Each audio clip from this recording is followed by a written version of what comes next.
కావాలో ఆ వయసులో రావలసినటువంటి వైరాగ్యం, ఆయన పాదముల మీద వేసిన ప్రతి బిల్వదళం, ప్రతి పువ్వు నీకు కావలసినదిగా మార్చగలడు.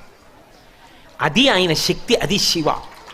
శంకర నీకేది కావాలో దానిగా మార్చి తోరణం గడపని పట్టుకునేటట్టు చెయ్యగలిగిన వాడెవరు అంటే శంకరుడు. అందుకే మీరు గమనించండి, లోకంలో దీనికి పరిష్కారం ఏమి అన్నది అందట్లేదనుకోండి, అప్పుడు ఏం చెప్తారంటే అభిషేకం చేయించుకోండి శివలింగానికి అంటారు. ఇక అది బ్రహ్మాస్త్రం, ఇంకంతకన్నా ఏమీ ఉండదు. ఒకసారి అభిషేకం చేయించేసుకోండి అంటారు. శివాభిషేకం అనేటటువంటిది అంత గొప్పది. శివలింగం చల్లబడడం అంటే బ్రహ్మాండము చల్లబడడమే. ఈ దేశంలో ఆశీర్వచనం ఏమిటంటే మీ మనసు చల్లగా ఉండాలి, మీరు చల్లగా ఉండాలి, మీ ఇల్లు చల్లగా ఉండాలి, లోకం చల్లగా ఉండాలి. అంతా చల్లగా ఉండడం శివలింగం చల్లబడడం మీద ఆధారపడి ఉంటుంది.